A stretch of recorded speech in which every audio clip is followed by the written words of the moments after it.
Welcome to the Grow Your B2B SaaS podcast. In this podcast, we cover all topics on how to grow your B2B SaaS, no matter in which stage you're in.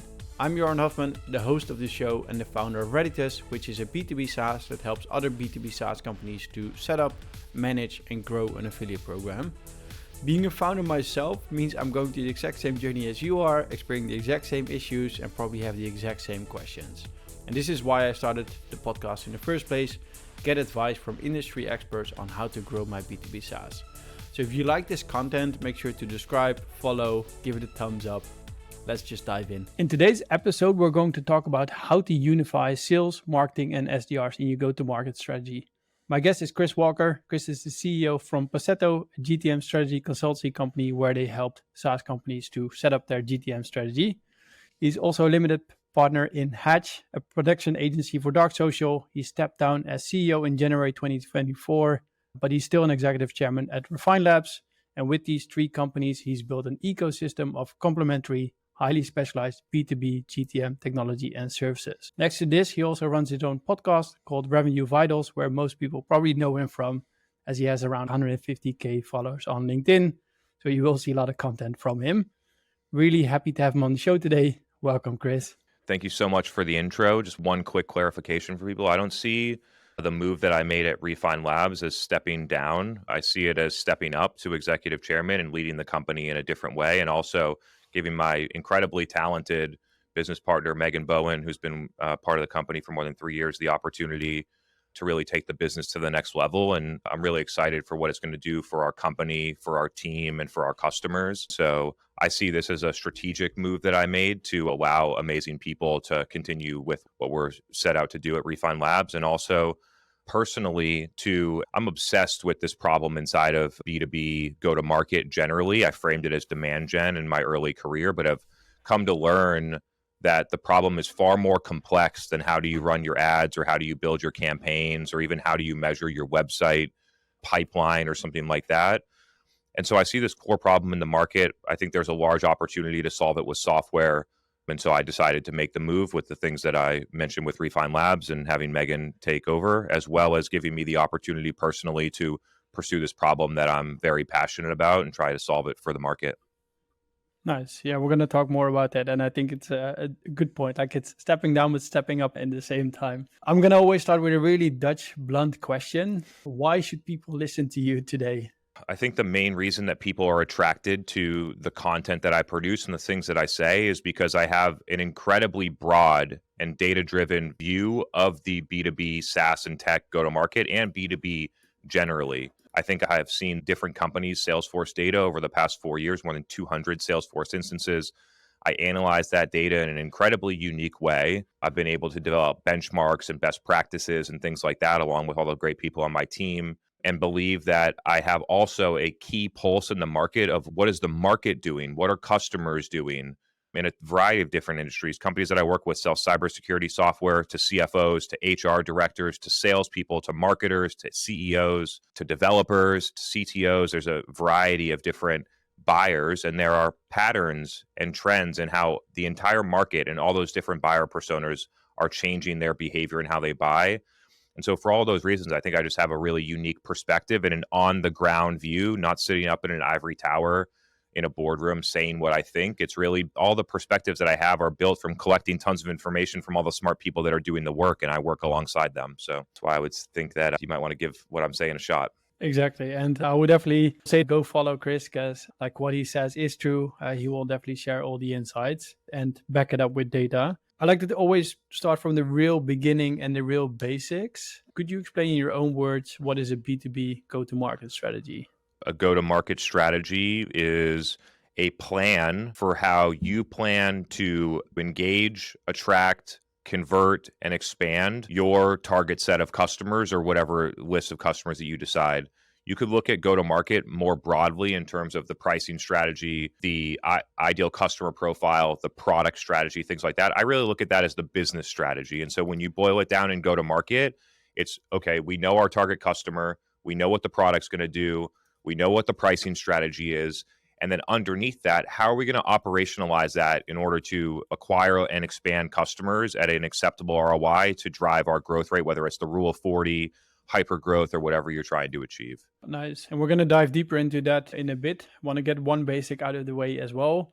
How would you explain dark social to someone? Dark social is through the scale and the maturity of the internet. It's created a variety of different ways that your customers can engage and share information and research and discover and learn and actually evaluate their purchases without ever getting tracked by attribution software or digital touch points inside of that. Those things could include social networks, communities, direct text messages, general word of mouth, third-party events, content platforms like podcasts or Spotify. There are tons of different places where people are going to consume information, share that information with their colleagues, acquire that stuff that isn't being tracked by attribution software. And it's just a core recognition that we need to have as B2B marketers that a lot of those places are the most impactful places where our customers get information and make decisions. And if we don't have a way to measure that, or we don't even have an acknowledgement that it's happening because all we're doing is looking at digital touch points and we think that all our customers only look at ebooks, attend webinars, and search in Google,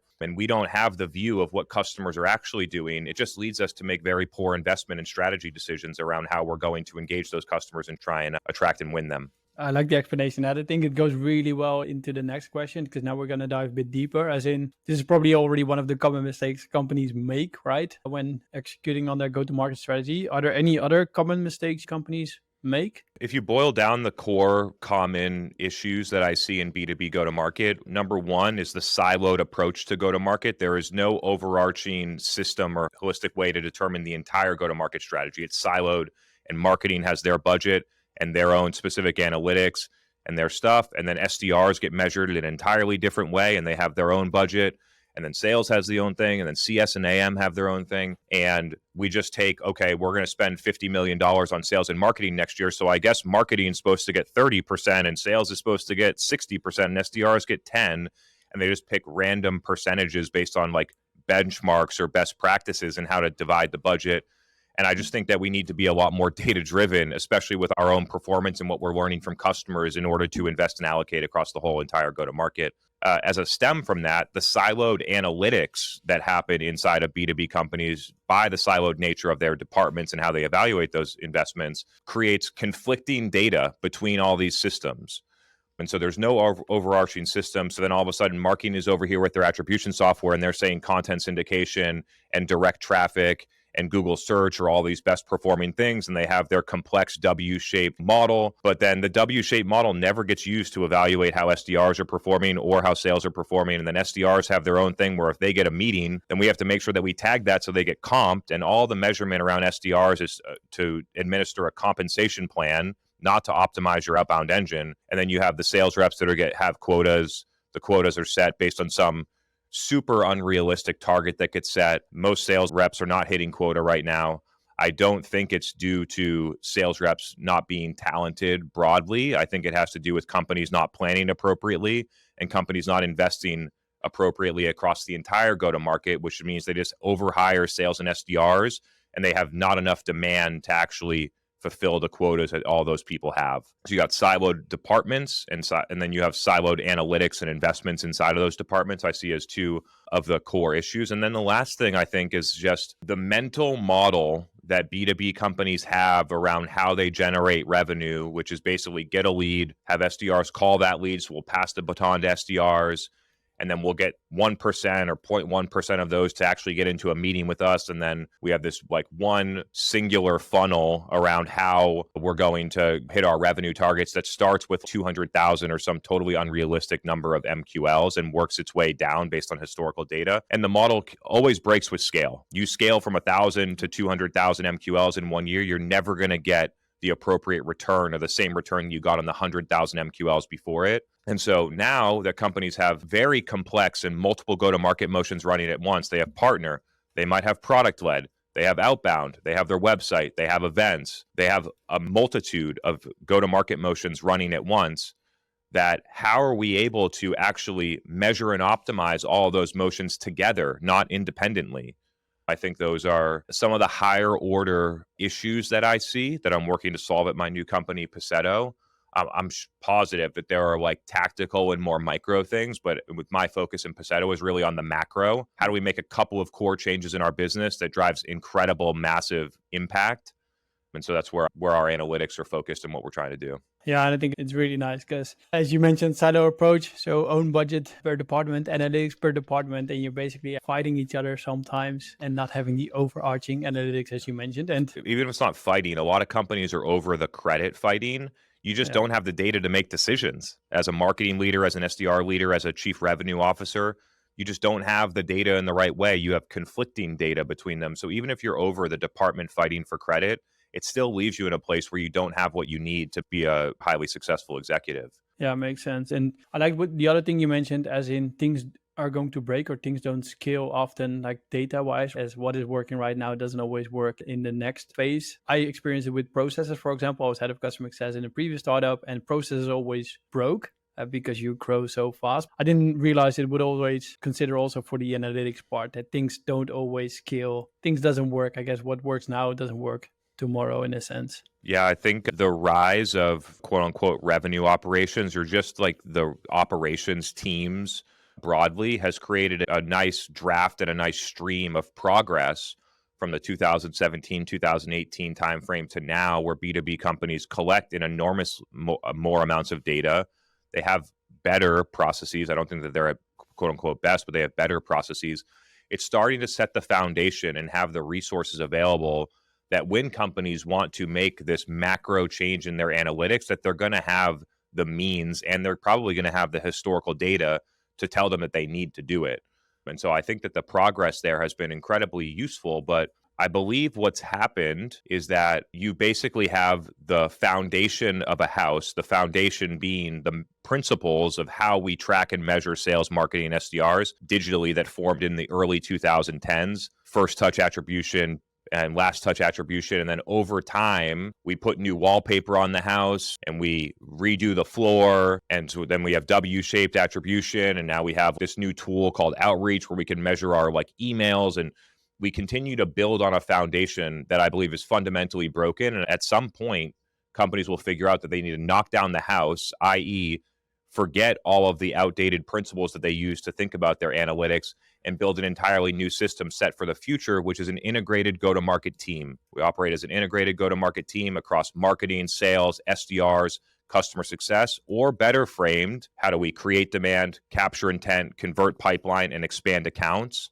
Sure, we have departments that lean toward one or the other, but we really have those four goals as a go-to-market team. So how do we allocate resources, human capital, and money and investments on programs and technology and tools in order to best optimize that whole system? I think that is the future of analytics and go-to-market. Yeah, and I want to dive deeper into this. So if we knock down the house, right, and people actually go for better processes, they forget about the principles and they go for the integrated team, what would be your recommended process or steps to follow to actually start building the new house? So knocking down the house doesn't mean that your CRM's not operational for the next 6 months and that the project's going to be super expensive and going to take a long time. It actually isn't like that. It's more about knocking down the ideas that you have in your head around how you do it, and then just putting the infrastructure in place inside of Salesforce to have the right data that you need where you need it. I think that B2B companies are very good at collecting data and really struggle to then take that data, put it in the right place to be able to make an informed, confident, strategic decision against it. I really find that is the gap. Attribution data has trillions. So we get some imports into our SaaS platform. 2 million campaign touch points. Like, it's great at collecting data. The thing is, how do we know what to do about it? And so I think that is one of the core things. So in terms of the steps, the number one step that we need to recognize as analytics professionals and as executives and even tactical practitioners is that the data inside of Salesforce needs to be accurate. You need to have the right data in the right structure inside of Salesforce, not having garbage data inside of Salesforce or incomplete data in Salesforce and then hooking in an attribution tool that's going to pull out bad data and then layer some stuff on top of it and then try and make an interpretation that started with the bad data. Or to take the bad data out of Salesforce or your CRM, to push it into a BI tool, do tons of different off-the-cuff manipulations of that data, and then present it in BI, where then all the people on your team are trying to replicate those reports in Salesforce and are getting completely different data than what in BI. We need to have the CRM have core, structured, repeatable, consistent, accurate data. And then all the systems that connect to Salesforce or your CRM if you don't use Salesforce, are writing data and are taking data out, and basically Salesforce is the brain. B2B marketers and RevOps professionals are looking for all these new tools, and we need to recognize that the best way that we could spend our time is just using the core tool that we've been using in our business for the past 10 years or from where we started, our CRM, and using it far more effectively. From there, we have stuff published, and there's plenty of stuff coming about how to actually set that up. The timeline to actually setting it up is somewhere between 1 and 3 months. This is not a 12-month project, a complete overhaul, something like that. 1 to 3 months to set it up. It doesn't disrupt existing sales, SDR, other types of workflows, and it is purely there to collect the data, aggregate it in the right way that you need it, and then display it to make decisions. And then the second piece of that is then recognizing what are the core KPIs that matter in our go-to-market machine. So starting at the go-to-market machine and then breaking down to the sub-functions or go-to-market motions inside of that, which would then help you most likely adjust all of the metrics, the way that you measure the effectiveness of marketing at top-level KPIs and SDRs. Sales is probably going to say generally the same, although I think comp plan should be scrutinized given how the world works today. And just rethinking the KPI set.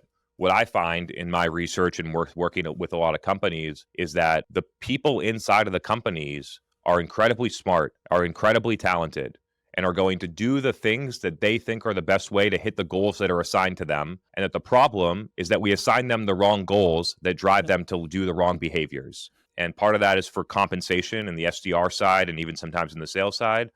And part of that is due in like marketing. Some have variable comp plans, but it's not as dramatic. Marketing is the side of how do we appease our attribution system or our internal. And we need to figure out as executives how we create a KPI set and a compensation plan and a measurement infrastructure that incentivizes and supports all the behaviors that we want to see that lead to great outcomes for our business and our customers.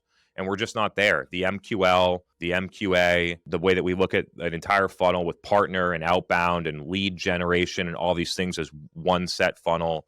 There's just a lot of things that I think we need to rethink. Yeah, and as you mentioned, it really starts at the basics. So get the right data in place in your CRM or /Salesforce. Get your single source of truth, basically.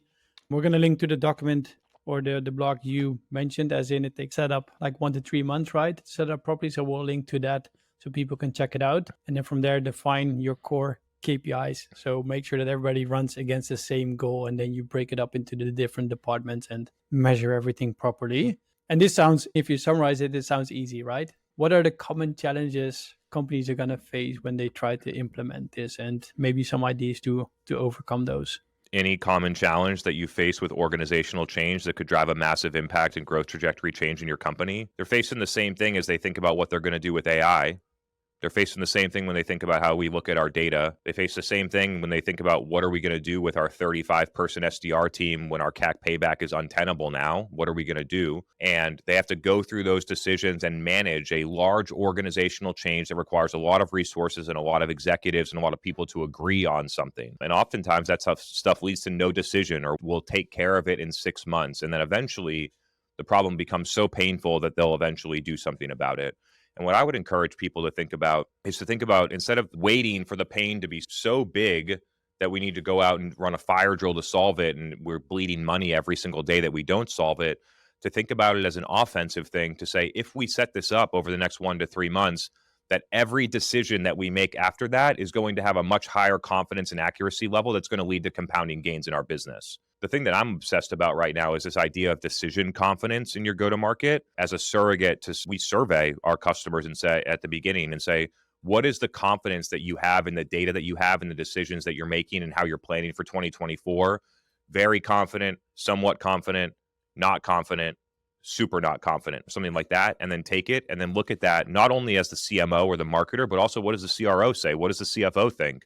What's the CEO think?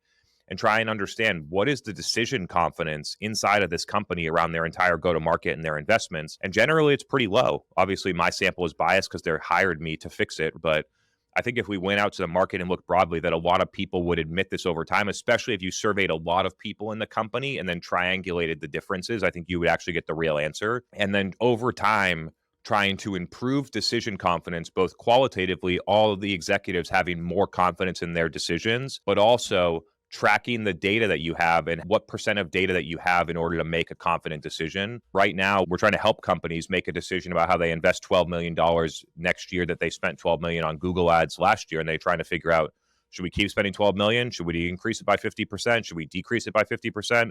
Should we shut it all off? Somewhere in the middle, most likely. And that most companies have a 30 to 40% decision confidence level in that, where they only have a certain amount of data that they have a portion of the data they need to make a really confident decision, and they're missing a lot, which means that you're guessing. And if you were able to increase that data level from 30% to 70%, our belief is that you would have a significantly more accurate and significantly more confident decision.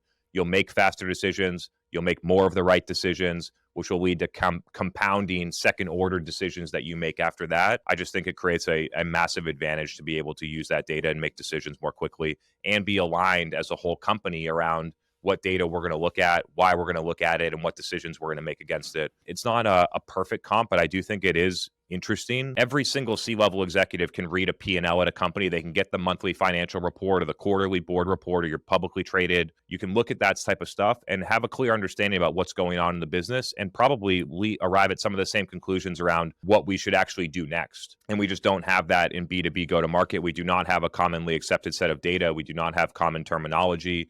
We do not have every executive looking at the same data in the same way.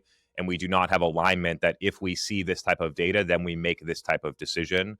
And so that's what I'm working on. Yeah, I love the terminology decision confidence. I think it's going to be really a struggle for companies to identify that they're not actually confident on the decisions they're making and actually admitting it. You're basically touching somebody's ego sometimes, that you're going to ask them, how confident are you making decisions? Well, they might overestimate the confidence. But if you're really honest and you do this probably internally, then you find out that there's some fixing to do internally. Yeah, we often work with CMO. The CMO will say 5 or 6, but interview someone else on the executive team about their confidence and how the marketing budget's being spent. It's lower than that. And so I think that's really interesting. We've arrived at this milestone by qualitatively surveying the people that are inside of the executive team. But over time, you'll just be able to analyze all the data, understand how much data that you have and what the data is, which would then lead you to some type of score in your overall decision confidence. And then if you have like certain types of Google ad tracking, like there are changes that you should make that have 100% decision confidence,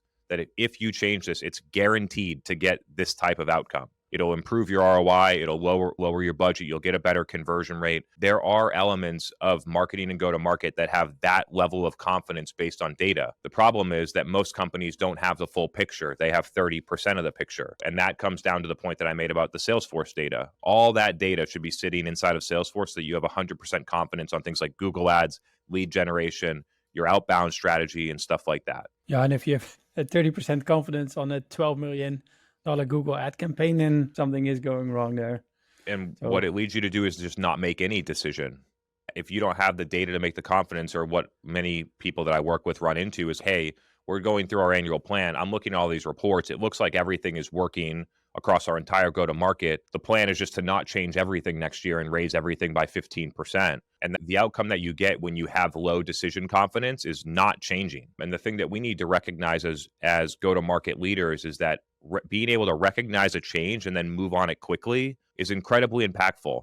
When I started my company in 2019 and I recognized the potential impact of LinkedIn, and then I acted on that with confidence and clarity over a long period of time, and I built an incredible foundation where at the beginning, 900 people followed me. Now I have hundreds of thousands of followers across a ton of different channels that create equity, both for the first business that I started, Refine Labs, but all the future businesses and endeavors that I take a part on. And it's not just about marketing channels like LinkedIn. This could be related to a partner strategy. It could be related to how you think about outbound. It could be related to how you think about your revenue operations. There's tons of opportunities when it comes to using data to increase decision confidence and accuracy. This podcast episode is sponsored by Reditus. Reditus helps B2B SaaS companies to set up, manage, and grow an affiliate program.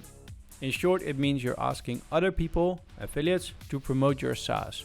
You would only pay the affiliates a kickback fee when they deliver you paid clients, making it a very cost-effective and scalable way to grow your MRR. See more at getreditus.com. Regarding go-to-market strategy, like you already maybe even sketched the future, as in like or at least the ideal scenario. How would you see the future of go-to-market strategy? Picture the ideal scenario. Do you think it's going to lead there for everybody, or do you have other opinions on it? The future of B2B go-to-market is undeniable. It will be account-based. It will be an integrated go-to-market team, not siloed departments. They will have an integrated analytics system where all the teams and executives and practitioners and agencies are all operating off of the same core set of data in order to make decisions. Those are the core steps that we're working towards. ABM platforms have evangelized that we should get there, and they've provided some of the operational tools that help us get there, but do not provide the underlying infrastructure to make that work across the entire go-to-market, at least yet. Part of it is that they do not take any interest in solving the CRM data issue, and neither does any other technology vendor. And why? Because it's super hard, and you need to build a services business in order to fix it, and SaaS companies aren't interested in that. So they would just rather pull out your bad data and try and manipulate it rather than fixing part of the main root cause issue. I see that the way that we make decisions and strategy and investments as executives, starting with the CFO and some of the FP&A work and the CEO and the CMO, is going to come partially from the performance data, historical performance data that we're able to ingest and look at and try and have 100% decision confidence in some things.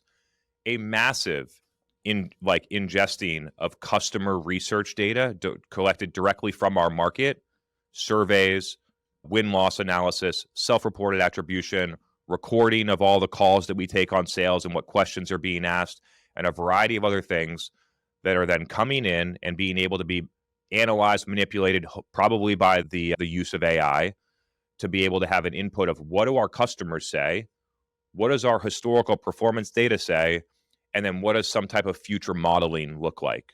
And I think that we will be using that core set of data to be able to inform go-to-market strategy, investments, what types of people that we hire, all the things like that. Where right now, B2B companies just take their poor CRM data and then flawed digital attribution data, and then the data they collect to administer their SDR comp plan and try and hodgepodge that together to develop a strategy. I think that we'll just have a significantly more robust analytics system and a significantly more robust strategic decision engine of how we allocate tens of millions of dollars on go-to-market next year, big chunks of money. I think we just need a much more thoughtful and granular data and decision engine for that. Sounds really, for a company, a lot of companies like Future Music, but I think it's a really good goal to work towards. Maybe a little bit one off-topic question, because I know you have opinion on this as well. What is your opinion on leveraging affiliate marketing for B2B SaaS companies? I think you sometimes call them key opinion leaders. What is your opinion on it?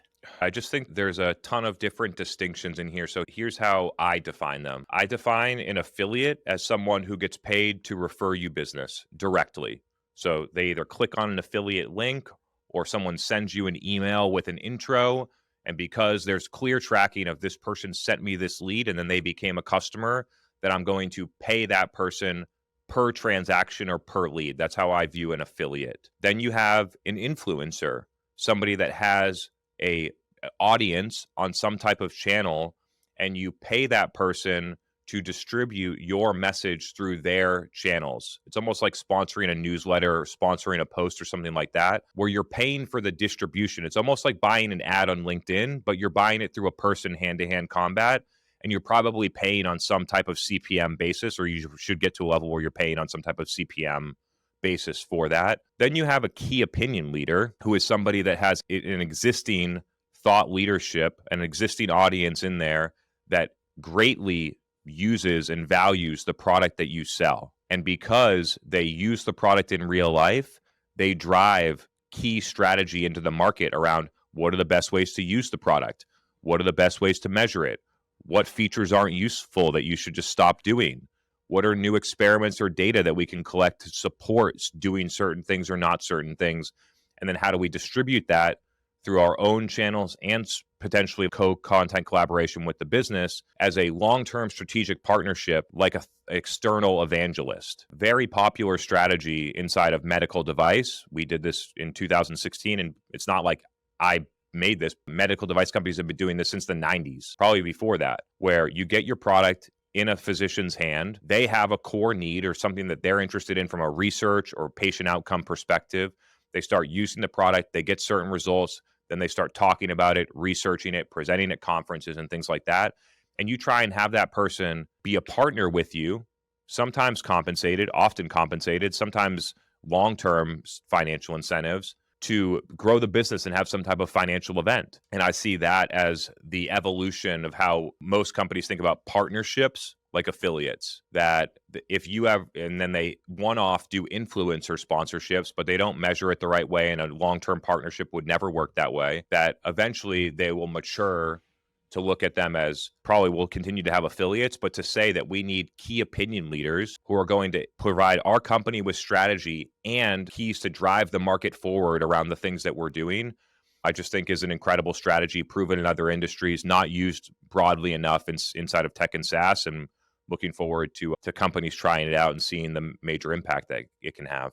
Hopefully we're trying to solve that issue for B2B SaaS companies out there. So happy to hear this. We're going to go to the final 4 questions. They're almost famous already. When we talk about a go-to-market strategy, what kind of advice would you give somebody who's just starting out and growing to 10K monthly recurring revenue? Figure out one channel that you can repeatably get customers on. If you're at 10K in revenue, you don't have much. You don't have a team. You don't have any money for ads. You don't have much. Figure out one organic channel that you can repeatably get customers. That's going to most likely be outbound or an organic social network. So that's what I would focus on. Then when you get to $1 million a year run rate, 80K a month, start to rethink it. Most businesses, including SaaS businesses, can grow from 0 to minimum 5 million, but from potentially 0 to at least 20 million using one acquisition channel. And it's just about knowing, planning, does that acquisition channel scale? Where our customers be there? Did we get the timing right, which oftentimes we don't have control over? And did we push it hard? Did we understand our customers in the channel well enough to push it for everything that it had? I've been able to do that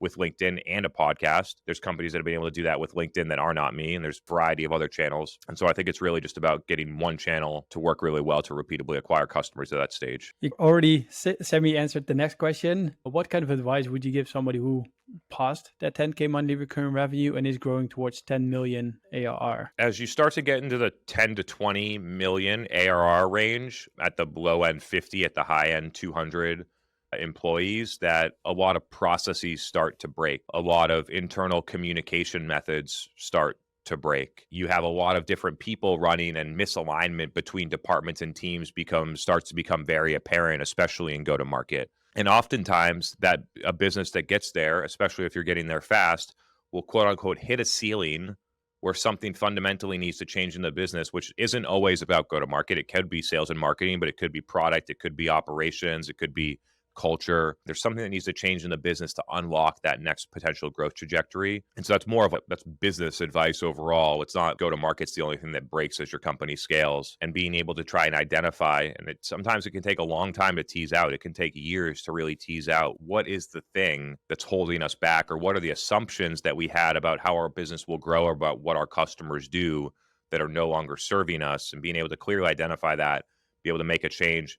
And then boom, almost overnight, you're able to unlock that next phase. When it comes to go-to-market specifically, I think it's just an undeniable obsession with what do my target customers want? What do my target customers do every day? And parallel obsession with how do we deliver a profitable, sustainable, successful go-to-market motion where our business continue to grow and scale in this new world, where it's not growth at all costs, and we're not going to burn hundreds of millions of dollars to maybe get 10, 20, 30 million ARR. I think those are the two things: obsession with customers, and then an obsession and a commitment to building your company in a different way than what historically people did. And a lot of people that have built a company by raising a lot of money got to 100 million ARR. Sure, the founders took secondary, but every other person on the cap table that thought they were going to make $1 million, now their shares are worth $0 because valuations are down. The company's not growing anymore. They have to fire sale.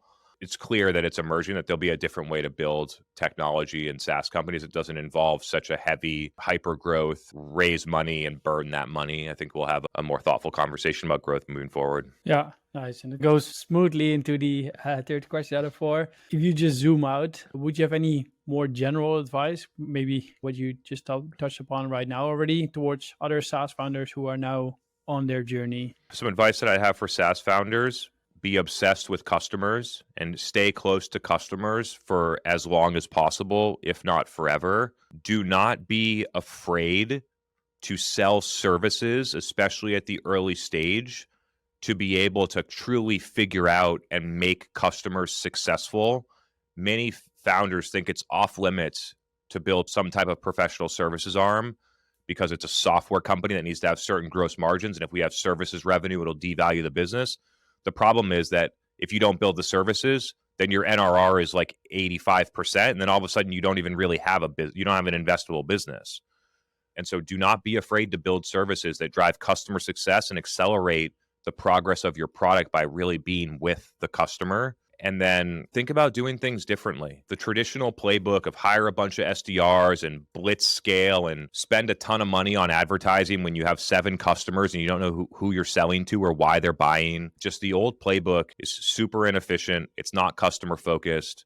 It doesn't apply to how the world works today with revenue multiples and valuations. And I think we just have to, as founders, challenge why we do those things and pave our own path to look at the information available and what our customers are telling us and pave our own path about how go-to-market works in the future rather than relying on outdated playbooks of the past. Yeah, because as you mentioned before, a lot of things have changed. If you look at how companies grew and got themselves funded versus how they have to grow now, a lot of things have changed. And one thing I can also say is don't be afraid to build services, as you mentioned. Like we did the exact same thing in our early stages. We actually did services. We're now scaling a bit down on it, but it helped us to get our clients to value, but also build like another product, which is like almost like an add-on, which is going to productize basically the service we did to help them to get value. So it can get yourself money to make sure that you can stay in your company while getting a lot of information from the challenges they're going to face as well. Final question I wanted to ask: what is one thing you wish you knew 10 years ago? The advice would be to not follow the commonly accepted social norms about how you're supposed to think about your career and your career track, and that you start as an intern and then you become a specialist, and then 3 years later you get promoted to manager and then senior manager, and then all of a sudden 25 years later you're a VP at a company and you're not really sure if you like your job. And that's a great path for a lot of people. And so I'm not knocking the path. But for me, I followed that path thinking that it was right for me when I should have done something totally different that wasn't socially accepted or part of social norms, which is quit your job and go start a company. And to me, I feel like I went on that endeavor. And you have to look back and you have to trust that everything happened for a reason, and the sequence and things that it led you to where you're supposed to be. But in hindsight, I really wish I had leaned more into entrepreneurship and being a business owner earlier in my lifetime. But the same thing about not following social norms can apply in a ton of different areas. There's a lot of people, at least in Austin, I don't know how it's happening across the world, but there's a lot of people in Austin where 2 or 3 years ago, the social norm was like, oh, you don't drink, you're weird. And it's emerging in Austin right now of, oh, you drink, that's weird. There's a shift going on around how people think about the social norm regarding alcohol. And so it doesn't have to just be within entrepreneurship. There's social norms around tons of different things that have probably been around for a really long time. And to be able to look at it through your own lens and say, someone else set this social norm and a lot of people accept it blindly, but is it a norm that's right for me? Does it align with my values, with my vision? I think that it can lead you to a lot of places that are incredible, lead to a lot of happiness, to not do things that everybody else does because you've thought about it and decided for yourself that it doesn't work for you. Fully agree. It's going to give you a lot more happiness if you do things on your own terms, basically, and according to your own norms. I love it. If people want to get in contact with you, like I can imagine you probably can't have any more LinkedIn connections already if you have so many. What is the best way to get in contact with you? Yeah, feel free to DM me on LinkedIn. Feel free to DM me on Instagram. Those are probably the 2 best places to DM me if you want to listen to the content. It's available on Apple and Spotify, called the B2B Revenue Vitals podcast. There's more than 450 episodes up there now, all the way from 2019. I also publish short form content on TikTok, LinkedIn, and YouTube. So feel free to reference whatever I try to be in all the places where my customers consume in different ways. And so whichever place that you like to consume, just find me there. Yeah. And we're going to make it easy for the listeners. We're going to add a LinkedIn profile, Instagram profile. We're going to add a link towards the how to set up the data properly blog where you can follow the steps Chris is going to mention. And then from there, help you to get started. Thanks for coming on, Chris. It was a pleasure. Let us know in the comments if you have any questions, if you want to have us cover any other topics going forward. And thanks again. Great discussion. Thanks for having me. Thank you for watching this show of the Grow Your B2B SaaS podcast. You made it till the end, so I think we can assume you like this content. If you did, give us a thumbs up, subscribe to the channel. If you like this content, feel free to reach out if you want to sponsor the show, if you have a specific guest in mind, if you have a specific topic you want us to cover, reach out to me on LinkedIn. More than happy to take a look at it. If you want to know more about Veritas, feel free to reach out as well. But for now, have a great day and good luck growing your B2B SaaS.